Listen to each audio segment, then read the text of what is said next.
finansında teori ve uygulama yakınlaşıyor mu, uzaklaşıyor mu başlıklı kapanış paneline hoş geldiniz.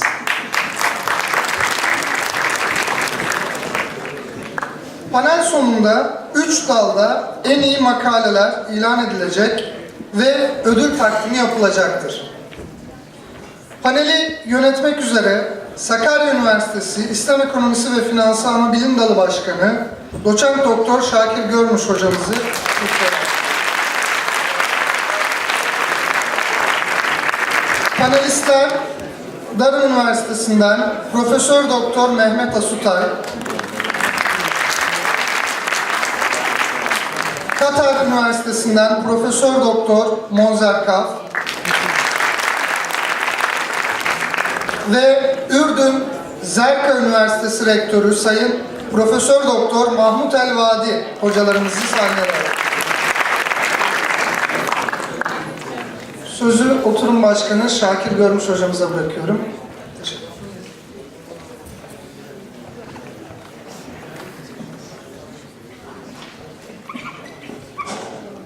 Bismillahirrahmanirrahim. Assalamu alaikum. I welcome all of you to this closing session. First of all, we pray to Allah subhanahu wa ta'ala for His grace and mercy that we are here today in the closing session. In this session, we will discuss a very important topic, which is convergence or divergence between the theory of Islamic economics and finance and its application. As all know that there is an ongoing discussion, does Islamic economics, finance and banking are really Islamic? Those questions arise all the time because of difficulty of theory when it comes to application and practice. This is not the only issue in the Islamic economic and finance, but also it is a question and issue in the conventional economics and finance. In my opinion, we have those kind of questions because theories are based on the assumption, and some of those assumptions are not realistic and applicable. In conventional economics and finance, there are huge differences between the theory and application. This is not the big issue in conventional economics and finance because those assumptions are not on the ground floor and they can be ignored. But in Islamic economics and finance, most of the assumptions are based on the Quran, Hadith, and the moral value of the Islam. Therefore, they cannot be ignored in the practice. Otherwise, Sharia issues will arise. Therefore, to discuss this subject is important in terms of to see we are on the right path or the right direction. Here we have three distinguished guests here. On my left, actually all of them is on my left. First guest is Dr. Mehmet Asutay. He has a PhD in political economics from University of Leicester. He is currently director of Dartmouth Center for the Islamic Economics and Finance. His research interests in Islamic moral economy. Our second guest, Dr. Monzer Kaf. He has a PhD in economics from University of Utah. Currently, he is a faculty in University of Qatar. Dr. Kaf is leading researcher, trainer, and consultant in the Sharia context of Islamic finance practice. Third guest, Dr. Mahmoud El-Wadi. He has PhD in finance from International Islamic University of Pakistan. Dr. El-Wadi is also president of the Zerka University in Jordan. Dr. El-Wadi has long teaching and research history in the Islamic economics and finance. Right now, let me give you some information about this session or this panel. This panel will take 1.5 hours. First, 1 hour, each guest we are going to give maximum 20 minutes to express their opinion about the subject. Last 20 minutes, we are going to open the floor for the question. So the floor is yours.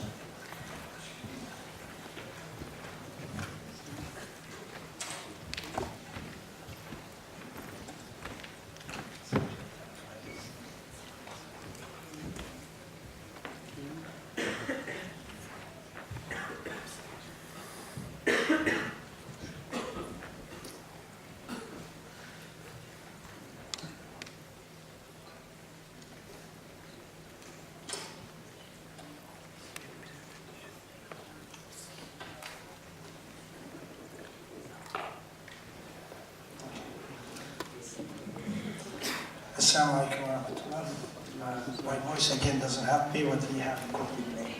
I'm pleased to see that still there are quite a number of people here eagerly trying to get the program finished. It shows the commitment and excitement. Islamic finance, it seems that in the end to reach Turkey and shake Turkey is starting from Sakarya, hopefully. And that's a good thing. The practices, theoretical, academic, as well as the practice of banking and finance has to follow a pluralistic approach. And I'm happy to see that that pluralistic approach is gaining roots in Turkey as well. And I'm grateful for colleagues, particularly in Sakarya, as well as other universities, trying to make sure that plurality is well established in Turkey as well as it is happening in most part of the world. Now the issue, of course, in my opening remarks, as well as my initial keyword, I try to identify what Islamic economics means for me, the way I understand. There are, of course, differences in understanding, and that's the reality. When we look at conventional economics, you have all these different schools of thoughts. And that's the reality that we have. Because each one of us is a product of a particular social construct. Each one of us comes from a particular background, and our backgrounds, our social constructs, has impact on the way we understand social reality. And economics is a social reality, and therefore we are attempting to construct economics as part of this social construction through Islamic notion, Islamic worldview, Islamic norms, Islamic principles, and etc., so that we can make a sense out of that social reality, what we see as economics. Now, of course, I identified how I understand that as a political economy. I understand political economy of Islam, Islamic political economy as a frame, and that frame, as I identified, suggests a particular systemic understanding how we understand economy as a whole. So it is not a very distinct area, but it is part and parcel of everyday life. And that's the important distinction. Perhaps it goes into the territories of economic sociology or anthropology for that matter, but perceiving, rather than imposing, but perceiving how economy is constructed, how it is conducted in everyday practice. So that everyday practice, when I historically look at, so on the one hand, we have this ontological construction, what Quran and Sunnah and other sources are telling us what Islamic economics should be. And on top of that, we have this huge history. In this history, of course, you have classical contribution, trying to articulate what Islamic economics and finance should be. And then the practice, how that is practiced in everyday life, historically, at current times as well. Of course, in the current times, the whole divergence from the history created a tension, and therefore the whole idea of the emergence of Islamic economic movement. With the identity search, with the Islamization, with the Islamic identity becoming important, and responding to that, of course, economics is part of, and finance is part of everyday life, and hence trying to construct that. And the issue is that in that construction, how do we understand that particular construction? And the second issue, whether we focus on the financial side, banking side, and we perceive economics as economics, whoever we are, economics is economics. So there is no need for Islamic economics. So we look at only how Sharia can be used to look at banking and finance. So these are the existential questions. Okay? In responding to this question, and very much following, not necessarily radically departuring, but very much following what happened in the conventional economics, I tried to identify that political economy has been the main source, main frame. And that political economy, looking at what we call Islamic economics, for me that's a frame, Islamic political economics frame. And what is the constituent of that is, of course, Islamic moral economy. It teaches us how to practice economics and finance in everyday life. And so the framework that of course has implications in terms of political economy and the way we understand it. So that is my conception. So referring to the whole question, whether that should be a particular way of understanding economics, yes. And there is nothing to be shied away saying that there should be an Islamic moral economy, a specific, related. Now the whole issue, why should it be? As I mentioned, one, because when I look at the sources, when I look at the construction and articulation, I reject the modernist imposition of unitary economic understanding, okay, the homogeneous way of looking at society. If individual behaviors, okay, are reflected in different ways, articulated different ways, it is very normal to construct that in a particular way, okay.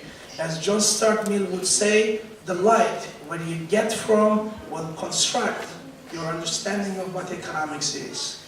And if the nur, as we call it, the light tells me that there's a different story and narrative, it's very normal that we can construct. And that is not a radical departure.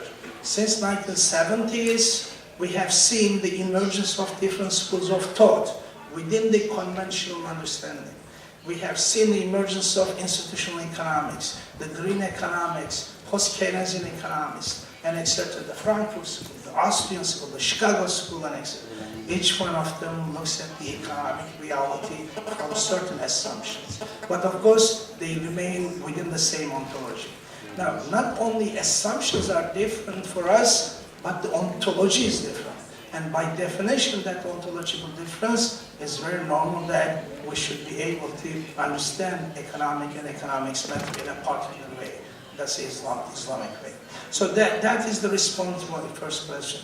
The second question, okay, it's very difficult to construct. Even if we accept that there's an Islamic economic understanding, it is difficult to construct. Let's go just focus on Islamic banking and finance and just locate that. Now, perhaps pragmatistically, you might be able to convince me to move into that direction. And I can understand that as a short-term solution. Why? Because we know that finance contributes to economic growth. It's a capital accumulation, and that capital accumulation leads to economic growth, and hopefully one day economic development can be achieved from that. But of course, the story doesn't work that way. When we look at financial development leads to economic growth. We have plenty of data and empirical analysis showing that, but their empirical analysis fail to show that it has impact on economic development, how it is distributed. And therefore, just focusing on finance, and in our case, just focusing on Islamic finance is not enough to respond to the original expectations that Islamic moral economy asked from us. It is developmentalist.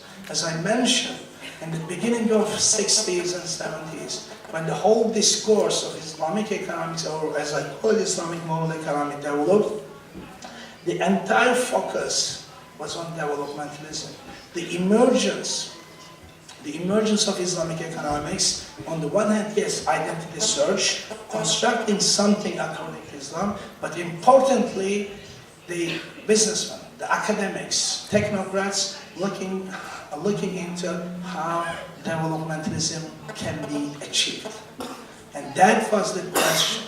And in order to respond to that question, the emergence in postmodern times, the emergence of importance of cultural values in the local places. And therefore, Islam was considered as response, a local response for the problems, economic development problem. So therefore, the whole construct, in modern time, the construction of Islamic economics, moral economy, is very much responding to the economic developmentalist failure. As I mentioned, look at the initial writings. You would see nothing but developmentalism. And I'm using developmentalism as opposed to economic development, because economic development, again, very much refers only to the development of economic qualities. But that's not enough. Developmentalism, with an Islamic understanding, it is a much larger concept. That is the concept that nowadays we see World Bank is calling for, going to the dynamics of micro dynamics of development. enabling society, enabling individual, building capacities. As Amartya Sen would say, functioning individual, an individual who is part and parcel of the larger society. And therefore, when you look at the 60s and 70s writing, very much human-centered developmentalism. So it is not economic development, it goes one stage further.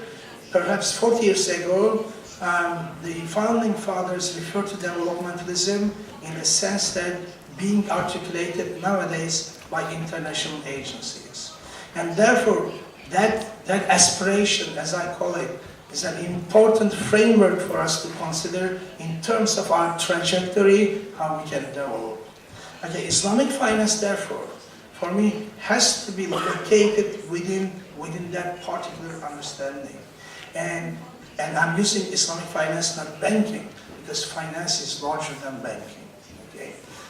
Financial or finance, it includes, of course, banking, but it goes beyond that.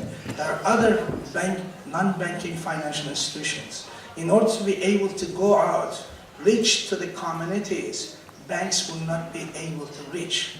Despite that, one of the global banks says that they are the local bank of the global world, but they have difficulty of reaching out, getting people included in the process, and therefore you need non-banking financial institutions to provide that process. Now, therefore, my perception as Islamic finance is very much that. Now, the theoretical developments in Islamic economics, of course, or as I call it, Islamic moral economy, in the last 20, 30 years, unfortunately, we haven't seen much. Why? Because the emergence of capital, the emergence of so-called Islamic capital and Islamic banks, unfortunately shifted entire research on Islamic banking and finance. So very limited. I mean, we looked at the number of papers submitted to this conference, as well as the conferences in other parts of the world. Unfortunately, conceptual papers on how to develop Islamic economics is very much limited. Of course, you can tell me that, Quran and Sunnah, the history. Well, that's correct, but Quran and Sunnah doesn't give you consumption function. It doesn't give you production function. So what we have to sit down using those principles to construct all this. And therefore, the whole need to put an intellectual effort to construct all this. Hence, the programs, the research programs and teaching programs have to pay attention. Now, of course, when you do not have, because finance, when you look at it in a conventional sense as well, conventional finance is working within the parameters of the existing theory. So it needs to have its own theory, and that's essential, that is inevitable. But when you look at Islamic finance, of course, it doesn't have a theoretical. It is just pragmatistically contracts. We have contracts, we are running the contracts. What is our theoretical parameters is the usual neoclassical theoretical parameters. So, you have intellectually, theoretically, you have the eclectic approach. In that eclectic approach, one side is Islamically shaped contracts. On the other hand, the working mechanism, the theoretical parameters, is very much defined by the neoclassical economics. Now, in the short period, perhaps, in the short time period, that's perhaps acceptable. Acceptable so that you want to develop. But it seems that that short-term solution is becoming a long-term problem in front of us. And therefore, the necessity of efforts. Now, in relation with this aspirational world, what is happening? How Islamic finance is contributing to the aspirations of Islamic economics and finance, whether developmentalism can be achieved. Again, I wanted to show you some empirical results, but again, I'm running out of the time. But the whole issue, of course, one, what we have in front of us, banks, Islamic banks. What are those commercial banks? Commercial banks, by definition, are not necessarily best institutions to achieve the objectives. On the one hand, we are putting our objectives, aspirations as developmentalist-oriented a theoretical frame which has not been constructed yet or has not been completed. On the other hand, the institutions that we have developed so far is only banks. And that creates the tension, of course, and therefore a lot of people, including myself, we have been heavily criticizing Islamic banks. But we have to understand at the same time, okay, I myself have to be honest as well, commercial banking does not deliver development. Okay, it has different interests. Of course, you might say that, look, what is the meaning of Islamic debt in front of the Islamic banking? I fully agree, and that has been my position. Because that Islamic in front of the banking suggests a different worldview. So yes, it's a bank, but it has different responsibilities and different construct, that Islamicity. And that is my very much aspirational, perhaps a very romantic view of what Islamic banking should be. And when we look at, therefore theoretically, Islamic banking doesn't have an Islamic economic theory, an Islamic moral economic theory to work within. And secondly, within its own operation, unfortunately, of course, being a commercial banking, it has huge divergence from the aspirations of what we have as Islamic economics, the whole developmentalism. And that has been articulated in different ways, okay? Again, unfortunately, I don't have time now to go with the data, but when you look at, yes, capital accumulation, successful. Islamic banking, successful. When we look at the data, you can see that it grows, it's successful. Okay, look at 2006, 2014, overall global trend is 70%. It's a huge success. And this success is against all the political difficulties in the Muslim world. Okay, including countries such as Saudi Arabia, but as well as in particularly Turkey, Indonesia, and etc. So that developmentalism, the development of Islamic finance has been against that background. Yes, financial success is there, but how to translate that? This is therefore in terms of transactional success. In terms of transactional development and transformation, Islamic banking has been very successful, despite against all the odds. But in terms of transforming the societies as Islamic moral economy suggests, and since Islamic banks within this normative worldview is perceived as the institution of that framework, unfortunately, that doesn't happen. And again, I accept that this is a commercial bank.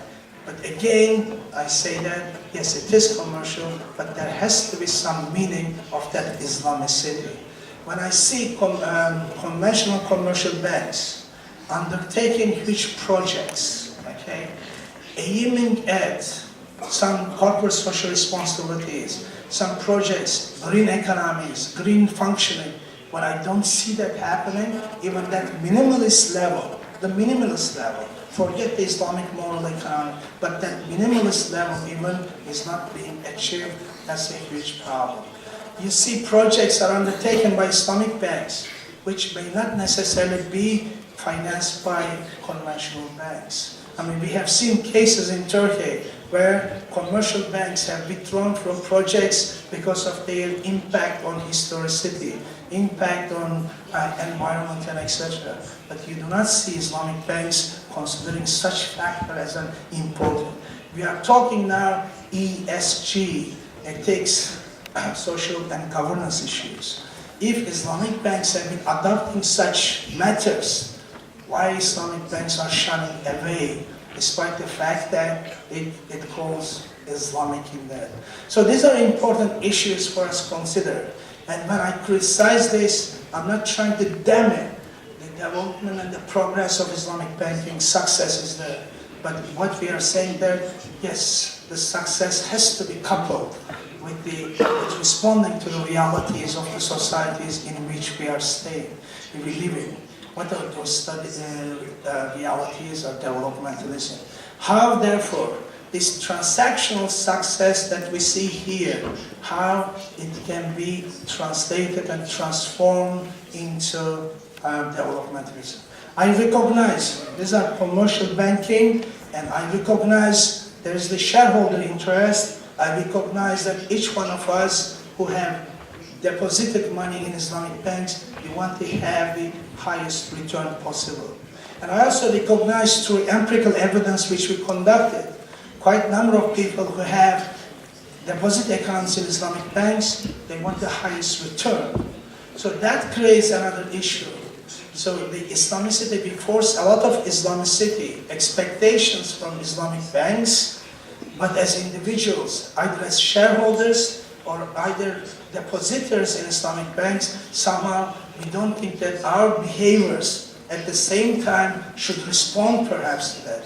Perhaps we should accept lower returns in order to be able to contribute economic, social, and governance-related issues. There has to be a price to pay for that. So on the behavioral side, while I criticize Islamic banks for socially failing to deliver, on the other hand, I recognize the difficulties and the tension from the demand side. The demand side has to realize those people who have banking accounts, shareholders, they have to understand that, and therefore the meaning of Islamic in front of the Islamic banking. So unfortunately, again, I couldn't go to the empirical data, but these are the issues. So my position has been just to conclude, yes, indeed, there's a divergence. And that divergence is very much related to aspirational issues, how Islamic economics, Islamic moral economy is constructed. But I recognize, of course, that theoretical development in Islamic moral economy, political economy has been very minimal. We have not been able to provide a theoretical parameter, theoretical framework for Islamic banks to work. We refer to the equity as an essential part, but we haven't developed a model of equity in which Islamic banks perhaps can work within the equity objectives. So they have working efficiency, which is, of course, neoclassical terminology. So therefore, our next step, this has been stages of development. Now we are in this stage of development, we have to move into the next. We started with social banking back in the 60s, 70s commercial banking. We are in financial markets and capital markets. Next stage, I feel, in order to be able to respond to ethical, social, and governance issues, Islamic moral economy aspirations, new institutionalization have to come forward. We have to be innovative, and we have to respond to that. A new stage of development in front of us, and hopefully each one of us can contribute to that process. And with that, I thank you very much for your patience, and thank you. I'll leave you with that. Thank you.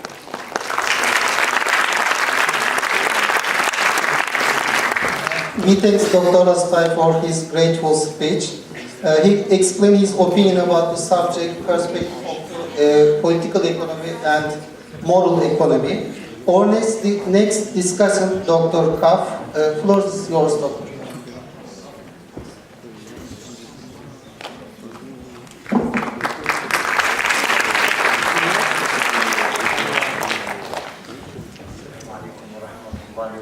See the difference between the tall guy and the short guy. Okay. I like to start in a different approach.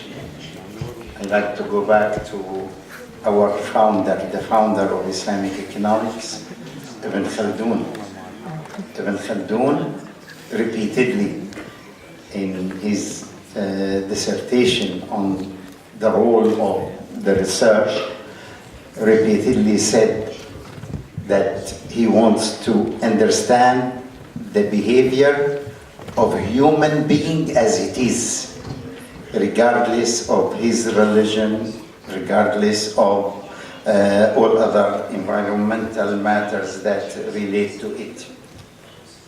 So the human being, we want to develop a science, not for the Muslim countries and not for the developing countries, but also for the growing country and the countries that have already reached high level of growth.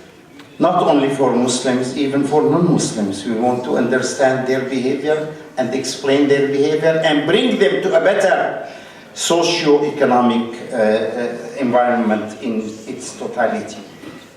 I can quote in that the statement of the Prophet sallallahu alaihi wasallam that he described himself as the missing block in that building, that the building was so complete and he was that missing block in it. When it is put in its place, it completes the building and it did not start it all over again.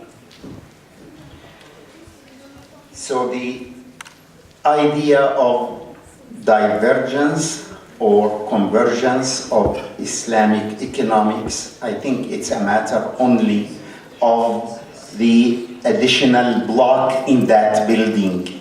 It's a continuous and continuum process of knowledge. We always benefit from the accumulated knowledge without neglecting it. So we don't start again all over.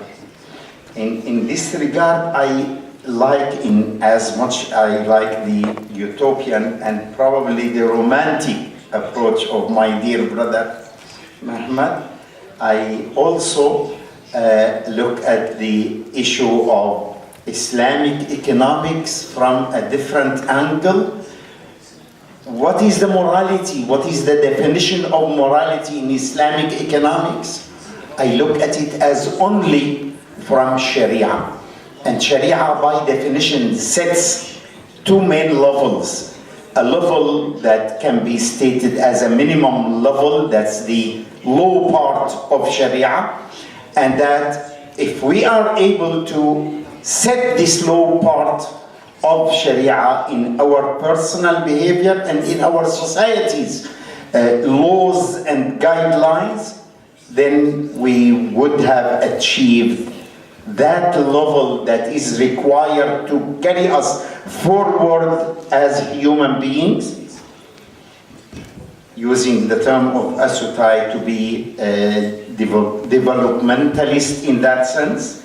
But we are always encouraged to go beyond that to the second level, which is a level of ihsan, which is the level of the mandubat, or the desired things that are also mentioned in Sharia.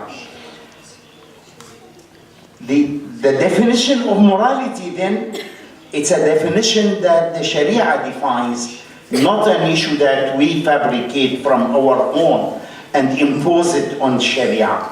It is what the Sharia is. In other words, if I want to take example, the definition of morality in finance is avoidance of any fake increment, that when there is no increment in reality, I don't take increment. So, and I don't do that transaction that has a fake increment, like the issue of exchanging debts for any discount, or like the issue of owning and trading virtual assets where there is no reality to it. So that is what I consider the Islamic morality. And when you want to add things beyond that, then I'm sorry to say that maybe personal, not really the Islamic, but that's an addition that is from your own, and we need an evidence of it that it comes from the Sharia. In this regard, what's the objective of Islamic banks? If we go back in our history, Islamic banks started in the early 70s and started only for one reason, no other, and that's their objective was to avoid the haram in the financial transactions of Muslims. And to do that is to provide them with finance through sale, leasing, and sharing, creating a new venture. There is no value in it of risk sharing. Why should risk sharing has a value unless we add it from our own pockets, not from the Sharia? Sharia does not have a thing that says risk sharing is a value. It is not in Sharia, it's from our own pocket. And this is here where, if we go back in the history of the writings on Islamic finance. Yes, our early writers did that mistake of thinking that Islamic banking should go on the basis of equity rather than on the basis of exchange. I think exchange gives a better moral standard, a definite in transactional relationships, a lot more than the moral hazard of equity. So do we have any preference for equity finance over exchange finance in Sharia? That need to be given and proven. In that sense then, did Islamic banks achieve their objective? Did they make a head-on toward changing the concept of finance to be based on a moral basis than the way it was in the world? I believe yes, to a large extent, and no, to some extent, where the Islamic banks fell in mistakes because, sorry to say, of the ill advice given to them by their own Sharia scholars. The ill advice that was given to them is expressed clearly in the relaxation of the sale of debt, in the relaxation of exchanging cash for a larger amount of credit, of debt, in the ill advices in what is expressed as tawarruq and ina and these kind of